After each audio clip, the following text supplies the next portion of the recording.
Hello students, final account का study हम कर रहे हैं और फाइनल अकाउंट का एक प्रॉपर फॉर्मेट हमने ड्रॉ कर लिया है जिसमें इनकम स्टेटमेंट और पोजीशन स्टेटमेंट है। इनकम स्टेटमेंट में दो अकाउंट्स हमने प्रिपेयर किए हैं, trading account and second profit and loss account, और पोजीशन स्टेटमेंट में है बैलेंस शीट। अब ये जो trading account, profit and loss account, balance sheet हमें प्रिपेयर करना है, इसके लिए आपको जो इंफॉर्मेशन अवेलेबल होता है वो होता है ट्रायल बैलेंस से।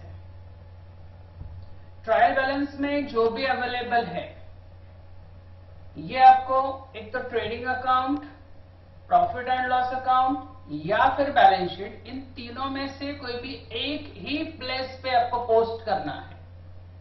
मतलब ट्रायल बैलेंस के कंटेंट्स का सिंगल इफेक्ट होता है। क्लियर? अब ट्रायल बैलेंस के अलावा आपको कुछ एडिशनल इंफॉर्मेशन प्रोवाइड की जाती है।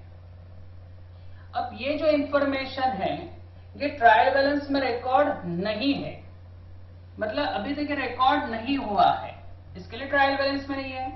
तो ये जो एडिशनल इंफॉर्मेशन होती है उसे बोला जाता है एडजस्टमेंट। तो ये सारी adjustment at the end of the year जब फाइनल अकाउंट होता है तो आपको करनी है।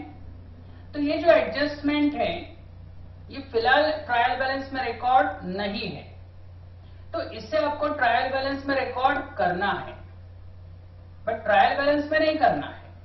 ट्रायल बैलेंस के कंटेंट्स जो आप ट्रेडिंग, प्रॉफिट एंड लॉस या बैलेंस शीट में पोस्टिंग करने वाले हो उसके साथ आपको उसे एडजस्ट करना है। एडजस्ट करना है मतलब एक तो ऐड होगा या फिर लेस होगा, या फिर अगर कोई कंटेंट से रिलेटेड है ही नहीं तो आप उसे एडिशनली वहां पर रिकॉर्ड करेंगे, और जब इसे रिकॉर्ड किया जाएगा तो इसके इफेक्ट होने वाले हैं दो। ट्रायल बैलेंस में जो कंटेंट्स होते हैं उसका सिंगल इफेक्ट होता है, और एडजस्टमेंट में जो इंफॉर्मेशन रहेगी उसके दो इफेक्ट आपको दिखाने हैं। दो इफेक्ट मतलब एक debit and second credit. Double entry system है ना हमारे, तो डबल एंट्री सिस्टम में आपको डबल इफेक्ट दिखाना है। तो every adjustment two effects, every adjustment two effects at least, मतलब एडजस्टमेंट के मिनिमम 2 इफेक्ट्स हो सकते हैं, उससे ज्यादा भी होने वाले हैं। कैसे? धीरे धीरे आपको अंडरस्टैंड होते जाएगा जैसे हम एक एक एडजस्टमेंट एक्सप्लेन करते जाएंगे।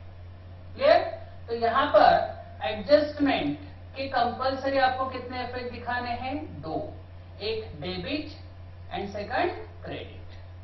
ठीक, तो एक एक एडजस्टमेंट हम एक्सप्लेन करते हैं, एक एक एडजस्टमेंट हम एक्सप्लेन करते हैं। सबसे पहले closing stock.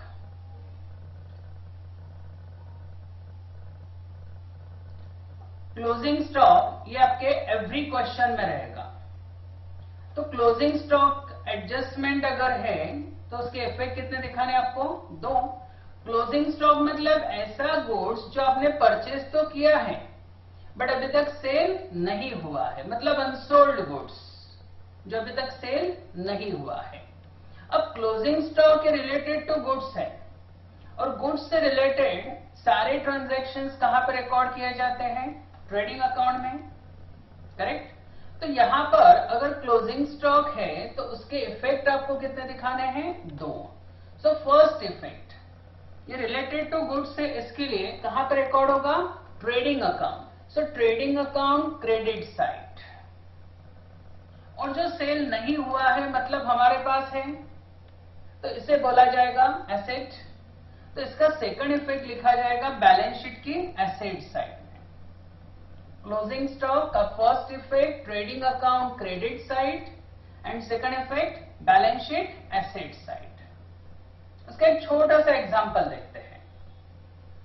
Suppose closing stock on 31st March 2020 at cost price ₹25,000 and selling price ₹30,000। ये एक एडजस्टमेंट है हमारे पास।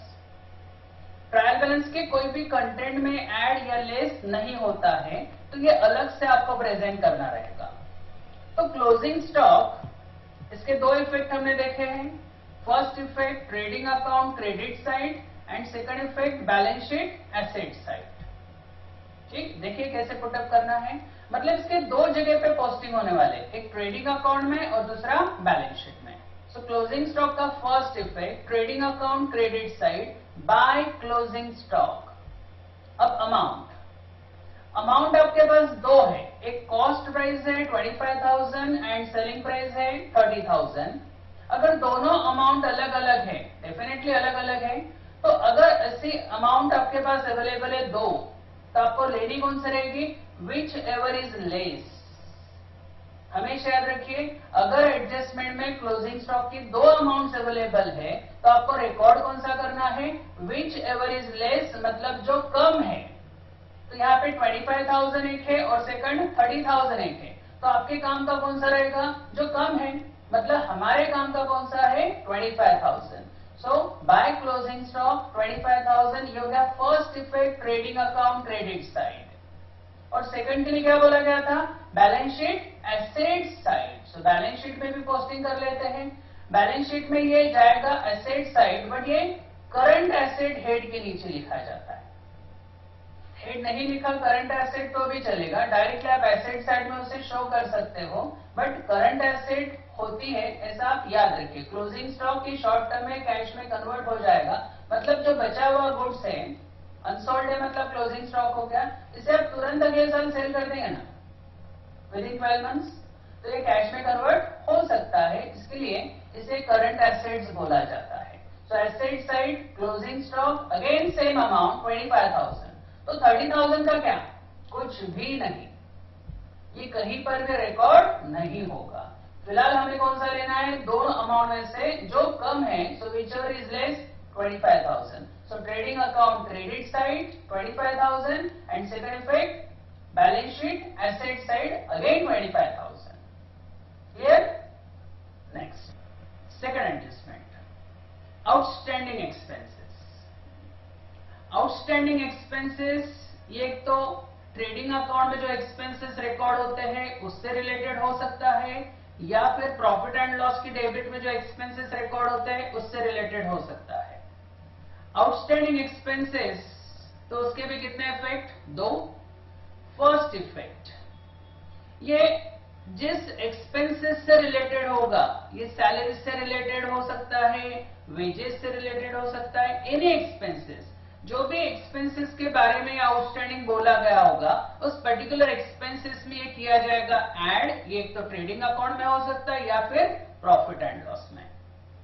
और एक्सपेंसेस आउटस्टैंडिंग मतलब ऐसा एक्सपेंस है जो इनकर्ड तो हुआ है, बट उसका पेमेंट अभी तक नहीं हुआ है। सो अनपेड है, मतलब जो अभी तक पेड नहीं किया है, इट मीन्स पेएबल। और पेएबल अगर है तो ये हमारा लायबिलिटी हो गया ना, तो इसे सेकंड इफेक्ट लिखा जाएगा बैलेंस शीट की लायबिलिटी साइड में, बिकॉज पेएबल है। सो आउटस्टैंडिंग एक्सपेंसेस फर्स्ट इफेक्ट उस पर्टिकुलर एक्सपेंसेस में ऐड होगा, and second effect balance sheet की लायबिलिटी साइड में। देखिए उसका एग्जांपल, आपके सामने एक ट्रायल बैलेंस है 2020 का, और ट्रायल बैलेंस की डेबिट साइड में कंटेंट अवेलेबल है 17,000, और एडजस्टमेंट दिया हमें आउटस्टैंडिंग वेजेस ₹3,000। तो आउटस्टैंडिंग एक्सपेंसेस के बारे में अभी हमने एक्सप्लेन किया, वापस से देख लेते हैं।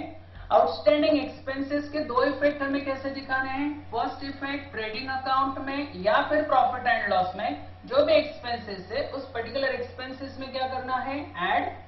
और सेकंड इफेक्ट कहां पर लिखना है? बैलेंस शीट की लायबिलिटी साइड में। मतलब हमें दो फॉर्मेट रिक्वायर्ड है, एक trading account and second balance sheet.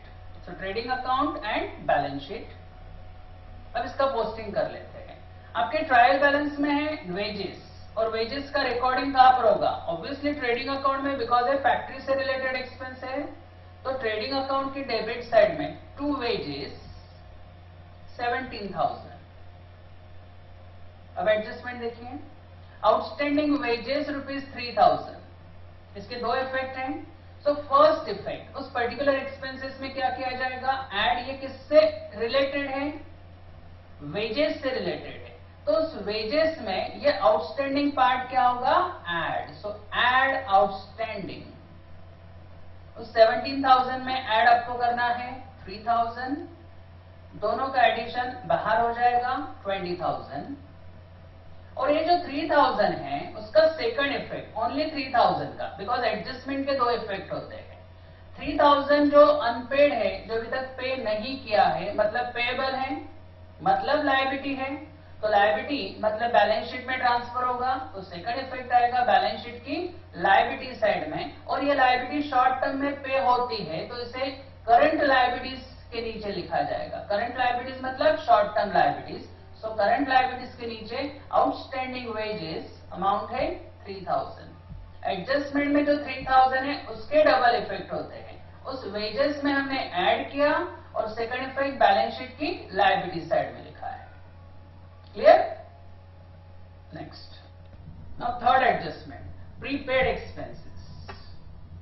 Prepaid मतलब ऐसा एक्सपेंसेस जो अभी तक इनकर्ड नहीं हुआ है बट उसका पेमेंट हमने ऑलरेडी कर दिया है।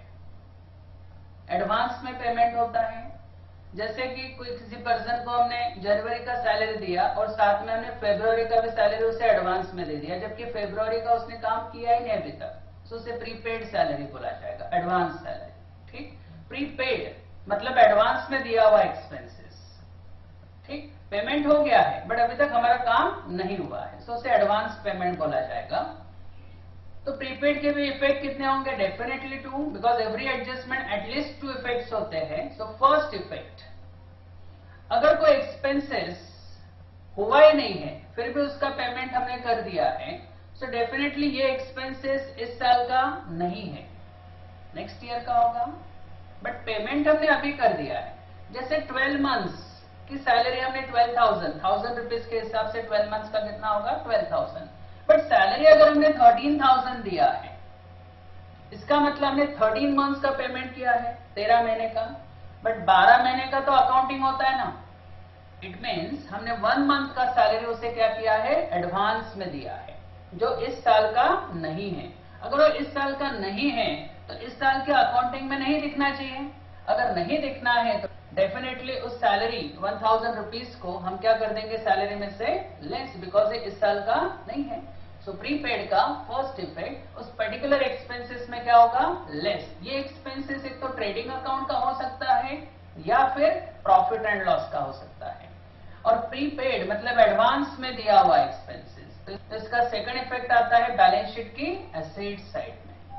आउटस्टैंडिंग एक्सपेंसेस लायबिलिटीज में लिखा, तो प्रीपेड आता है एसेट साइड में। देखिए example, trial balance as on 31 March 2020, trial balance की डेबिट साइड में है सैलरीज 23,000 और हमें एडजस्टमेंट दिया है प्रीपेड सैलरीज ₹3,000। तो प्रीपेड के इफेक्ट कितने दिखाने हमें? 2। तो फर्स्ट इफेक्ट है उस पर्टिकुलर एक्सपेंसेस में से क्या होगा? लेस, एंड सेकंड इफेक्ट दिखाना है बैलेंस शीट में एसेट साइड। मतलब हमें 2 फॉर्मेट रिक्वायर्ड है। एक, अब सैलरी कहां पर रिकॉर्ड होता है? सैलरी रिकॉर्ड होता है प्रॉफिट एंड लॉस में, और वेजेस रिकॉर्ड होता है ट्रेडिंग अकाउंट में, बट यहाँ पे सैलरी जो ट्रायल बैलेंस में सैलरीज है उसका पोस्टिंग हम पहले कर देते हैं। सैलरीज एक्सपेंसेस है, so profit and loss debit 2 salaries 23,000। अब प्रीपेड सैलरीज के बारे में, प्रीपेड सैलरीज एडजस्टमेंट है और एडजस्टमेंट के इफेक्ट कितने दिखाने हैं? 2। सो फर्स्ट इफेक्ट उस पर्टिकुलर एक्सपेंसेस में से क्या होना है? Less. So less prepaid, salaries के नीचे less prepaid 3,000, 23 minus 3,000, remaining amount outer side 20,000, और प्रीपेड का सेकंड इफेक्ट आएगा बैलेंस शीट की एसेट साइड में। So asset side current asset, because ये शॉर्ट टर्म का इफेक्ट देता है हमें, ये शॉर्ट टर्म में उस सैलरी में एडजस्ट हो जाएगा। सिर्फ एक ही महीने का तो एडवांस दिया है ना, सो 1 मंथ मतलब शॉर्ट टर्म पीरियड हो गया, तो इस short term assets means current asset, तो करंट एसेट्स के नीचे शो होगा प्रीपेड सैलरीज अगेन 3,000। एडजस्टमेंट के 3,000 के 2 इफेक्ट हो रहे हैं। पहला उस सैलरीज में से लेस कर दिया, और दूसरा हमने लिखा बैलेंस शीट की एसेट साइड में प्रीपेड सैलरीज 3,000। और अंडरस्टैंड? Very good. प्रॉपरली उसे अंडरस्टैंड कीजिए। जो भी एडजस्टमेंट हम एक्सप्लेन कर रहे हैं ये हमेशा क्वेश्चन में अवेलेबल होती है, तो अंडरस्टैंड कीजिए properly. Next, depreciation on fixed assets, ये भी एवरी क्वेश्चन होने वाला है। डेप्रिसिएशन उस फिक्स्ड एसेट्स में से क्या होगा? Less. So two effects. First effect, less from fixed asset, building, machinery, furniture, computer, जो भी है उस फिक्स्ड एसेट्स में से क्या होगा? लेस। अगर आप उस एसेट्स में से उसे लेस कर दें तो आपके एसेट का वैल्यू कम हो जाएगा, इट मीन्स लॉस। तो लॉस है तो सेकंड इफेक्ट कहां पर आएगा? प्रॉफिट एंड लॉस की debit side.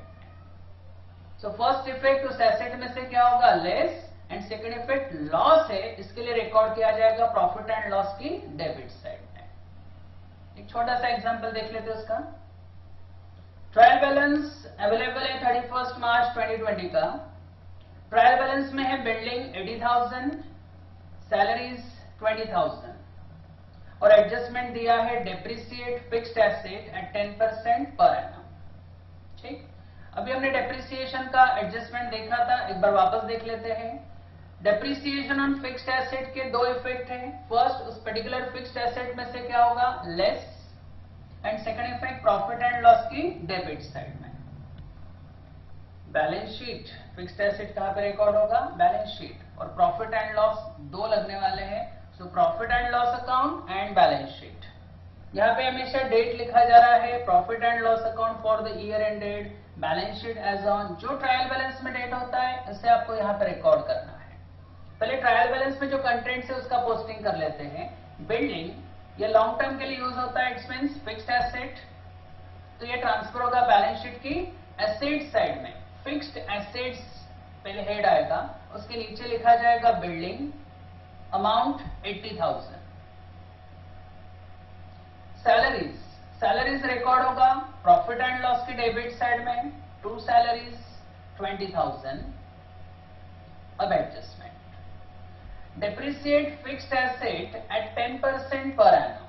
But fixed asset में आपके पास तो सिर्फ बिल्डिंग है ना, तो जितने भी फिक्स्ड एसेट आपके पास अवेलेबल होगी उन सारे फिक्स्ड एसेट्स के ऊपर ये डेप्रिसिएशन लेस होता है। बट फिलहाल हमारे पास अवेलेबल कौन सा है? Only building. So less, first effect less depreciation 10%।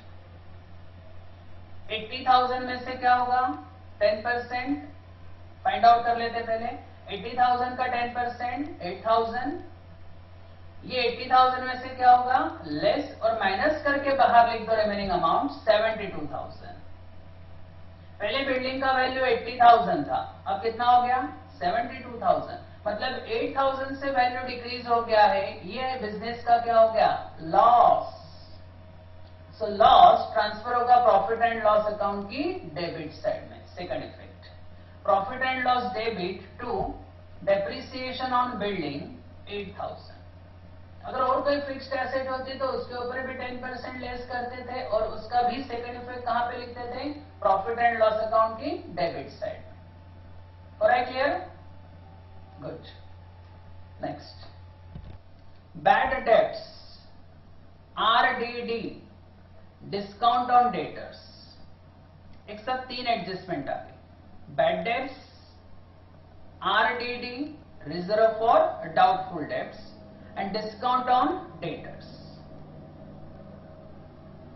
इन तीनों में से कोई भी हो, दो इफेक्ट हमें दिखाने हैं। फर्स्ट इफेक्ट, अगर बैड डेट्स हो, आरडीडी हो या फिर डिस्काउंट हो तो उसका फर्स्ट इफेक्ट आएगा डेटर्स में से क्या करना रहेगा? Less. So less from sundry debtors. अब डेटर्स से तो एसेट्स में आता है ना, और जब भी कोई भी एसेट डिक्रीज होगा सो डेफिनेटली क्या हो गया? लॉस। तो लॉस है मतलब सेकंड इफेक्ट कहां पर आएगा इसका? प्रॉफिट एंड लॉस अकाउंट की डेबिट साइड में। फर्स्ट इफेक्ट, उस डेटर्स में से क्या होगा? लेस। अगर तीनों आ जाते हैं तो पहले बैड डेब्ट्स, फिर आरडीडी एंड लास्ट डिस्काउंट। ये तीनों कंटेंट्स इसी सीक्वेंस से आपको माइनस करने हैं डेटर्स में से। अगर तीनों एक साथ है तो अगर तीनों में से कोई भी एक है तो एक ही माइनस होगा, बट अगर तीनों है तो पहले बैड डेट्स, फिर RDD and then discount on debtors. ठीक, और लॉस है इसके लिए इसका सेकंड इफेक्ट कहां पर आएगा? प्रॉफिट एंड लॉस अकाउंट में। ट्रायल बैलेंस 31 मार्च 2020 का अवेलेबल है। ट्रायल बैलेंस की डेबिट साइड में है डेटर्स, और हमें नीचे एडजस्टमेंट में दिया है bad debts ₹2000 and RDD @ 5% on debtors. अब बैड डेट्स और RDD दो है, अभी हमने एक्सप्लेन किया था इसके दो इफेक्ट।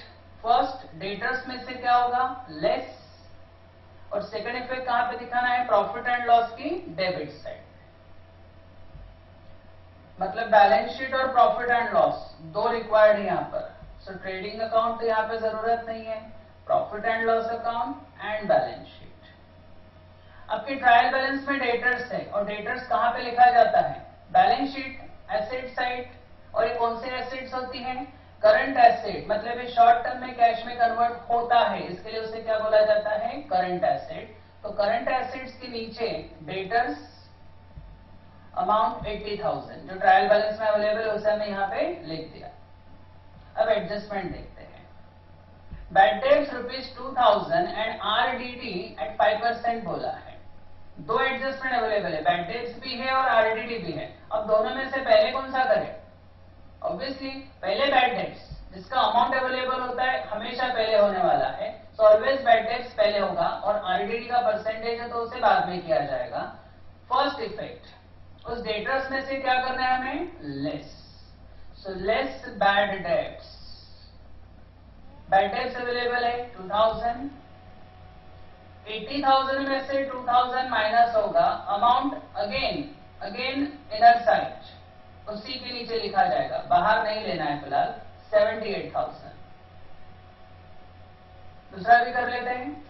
सेकंड एडजस्टमेंट उसी डेटर्स के ऊपर है, RDD @ 5%।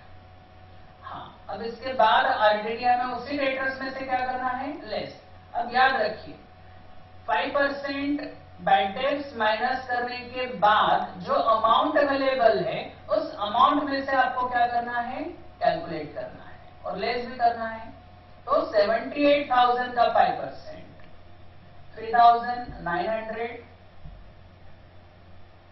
अब माइनस करके बाहर ले लेते हैं।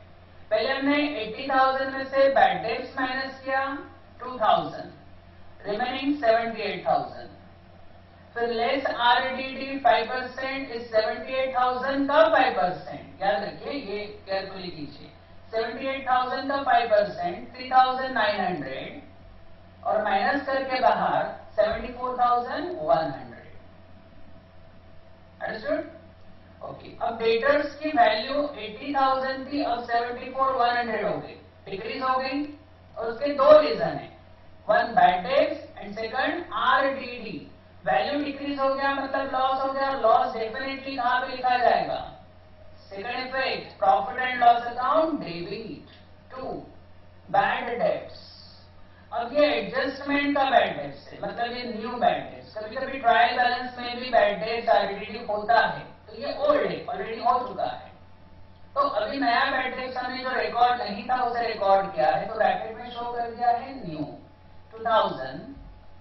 वहीं पर टू RDD, ये भी न्यू है क्योंकि ट्रायल बैलेंस में नहीं था, ये एडजस्टमेंट में है, और एडजस्टमेंट का ये अभी हुआ है, so new to RDD in bracket new 3,900।